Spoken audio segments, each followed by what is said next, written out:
Yo, what up, YouTube? I'm Terry, and today my YouTube feed's being flooded with cool videos from Gamescom.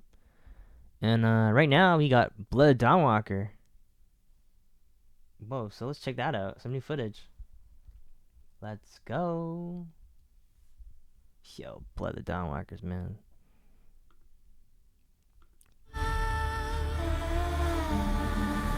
The Witcher series really did well to capture that sense of exploring a brutal fantasy world as a protagonist who knew how to get their hands dirty. But in the upcoming dark fantasy RPG The Blood of Dawnwalker, a new game from a team of former creatives behind The Witcher 3, it leans further into a morally ambiguous setting as you decide which path its protagonist will take.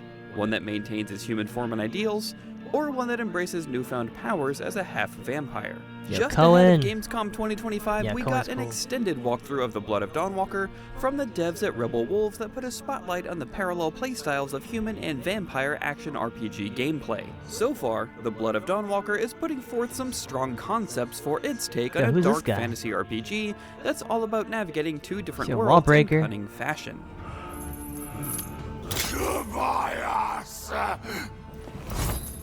Part of what makes vampires so compelling as horror characters is that they can be tragic figures. Having to contend with supernatural forces that potentially put them at odds with humanity is a concept that can be great to explore in video games. That idea is at the heart of The Blood of Dawnwalker. I am life.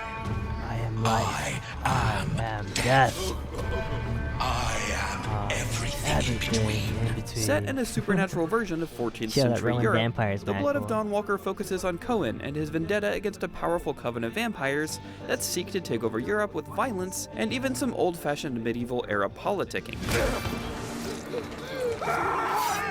After Cohen has a violent encounter with the vampire leader Brentius during the abduction of his family, the protagonist develops a special strain of vampirism that transforms him into a half-vampire that can navigate the increasingly blurry line between human and supernatural. Half-breed? Will be different now.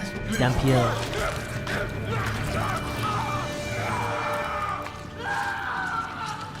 For all of you. Our extended preview focused on a quest called A Monk and a Saint, which saw Cohen travel to the settlement of Svartrau to uncover a hidden tomb, and the town's more nefarious side. Cool. Wait, are you Mihai?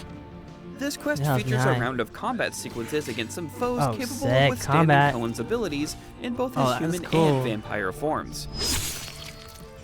It initially seemed standard fare for an RPG quest, but where Dawnwalker differs is in how the quest can change depending on the time of day and which form you take on to complete it. Go back there. The leading narrative hook carrying players forward is the month-long time limit, giving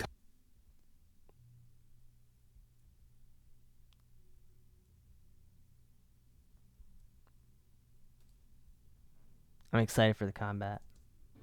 This quest features a round of combat sequences against some foes capable of withstanding Cohen's abilities in both his human and vampire forms. Yeah. It initially seemed standard fare for an RPG quest, but where Dawnwalker differs is in how the quest can change depending on the time of day and which form you take on to complete it. The leading narrative hook carrying players forward is the month-long time limit, giving Cohen only a limited period to rescue his family. You can largely advance the day at your choosing, and Dawnwalker doesn't necessarily pressure you to make some time-specific choices. That said, your approach to progression will very much influence the course of events in Cohen's journey, especially with which side of Cohen is taking the lead. Time is essentially a resource that you can spend with each passing quest and activity, and depending on what you do and when you do it. CFO at last. Ads, man. I don't watch it, dumb ads. Yeah, sorry about that. Take a break. It's a dream job, if you don't mind being an Damn. but with SAP, Yeah. I wish I can pay for YouTube, so I don't have to like help you take whatever heat they watch these use dumb ads. your way. No, you don't need to see that. It's another ad.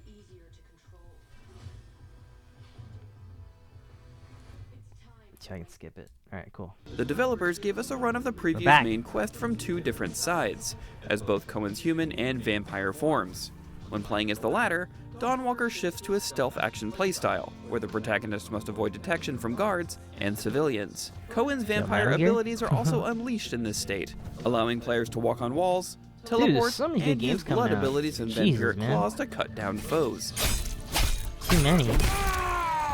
And God- yes, you'll God also be able to damn. drain the blood from humans, foe and non-combative alike, for stealth takedowns or outright executions. I was impressed by how much the action and Bloodsucking. pacing looked like a mix between The Witcher's grand scope and the immersive sim element of Dishonored when seeing Cohen in his vampire form. You can truly leap across rooftops and get the jump on some foes, which was very satisfying to see. Better be quiet. However, it shows how players will have to grapple with some moral choices, as Cohen, who needs to feed to maintain his vampire abilities during the night, must do. While you can feed on animals to offer some temporary relief, the larger payout comes from human targets. The vampire form looks to present a more direct and action-heavy approach to engaging with the quests. However, Cohen's human form presents an interesting contrast by focusing more on investigation and tactical methods. Because Cohen can blend in with others in his human form, there are far more opportunities to engage with the different characters and uncover pathways for success without the need for bloodshed. Perhaps the crypt was built over or sealed away? It was also fascinating to see how the these characters models react are to knowing really the looking vampires are now in control of the crazy good. region,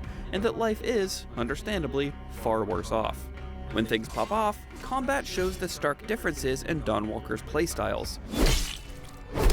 I adopted the tactical action approach, which feels like a blend of The Witcher 3's versatile swords and sorcery Sick. combat flow, combined with the calculated nature of Kingdom Come Deliverance 2's swordplay. man. It presents an opportunity for players to feel powerful, where they have to exploit vulnerabilities.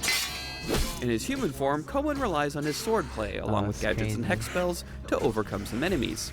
Similar to the Outer Worlds, you can pull up a tactical menu to target an enemy Those to dodges are execute attacks sick. that can stun foes or deliver killing blows. Oh wow. Combat gets a bit more hectic when in Cohen's vampire form, which sees him unleash his supernatural blood-based abilities. In addition to his sword, Cohen's massive claws can tear into enemy defenses, and you can Yeah, pull are- up combat finishers where he can lay into Is foes. Steam gonna have However, Dawnwalker still presents some challenges with elite tough. foes, such as the human blood guards who swords have break in armor this and game? weapons to stand up to Cohen's vampiric abilities, durability? along Think with this game's some gonna have more dangerous durability monsters in on the rival swords? vampires that can That'd be so cool. overpower Your the sword breaks, protagonist and you have if to use you're your not vampire careful. skills to like. An interesting 'em out? detail that the developers highlighted during the presentation Dude, that'd be so was sick. that They gotta players put could make a durability in this beeline game. to the primary goal of the game early sword on. breaks. Think of how players might try to defeat hated that Ganon in the in, opening Zelda. hours of The I Legend of liked it. Zelda Breath of the Wild. However, the team stated that it'll be a challenge to pull off, as the core game is all about powering up Cohen with new gear and abilities. Still, I'll be curious to see if it's possible for players to clear the campaign early on in Cohen's Yeah, put journey. durability in the game. I wish we had more of an opportunity to see what the Weapons larger world durability. would be like, but Some so burden. far,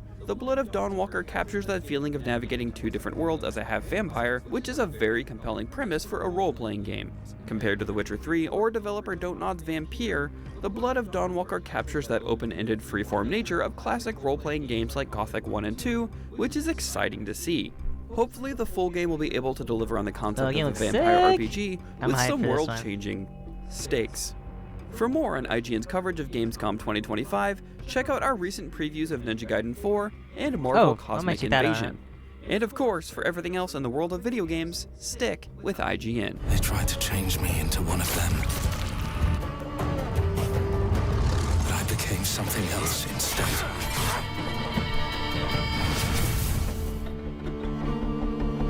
Their worst nightmare.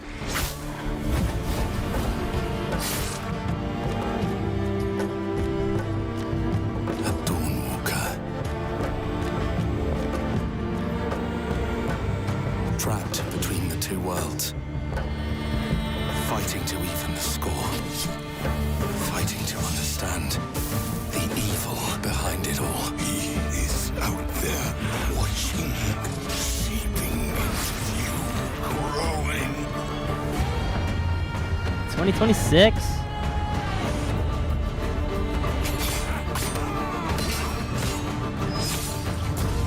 Yo, sick. Yeah. Blood of Dawnwalkers.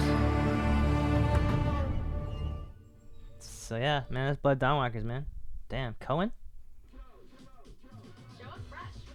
Yo, yeah, I can't wait to play that game. It was sick. Yo, the combat in this one and this video looks phenomenal. It's more advanced. all those dodges and stuff, parries and riposettis. um, yeah, I can't wait to play. It looks sick. Damn, 2026. Good year for video games, man. It's past few years, it's been amazing for video games. So that's crazy, man. Damn, Dawnwalkers. Anyways, thanks for watching. I'm Terry, and bye YouTube.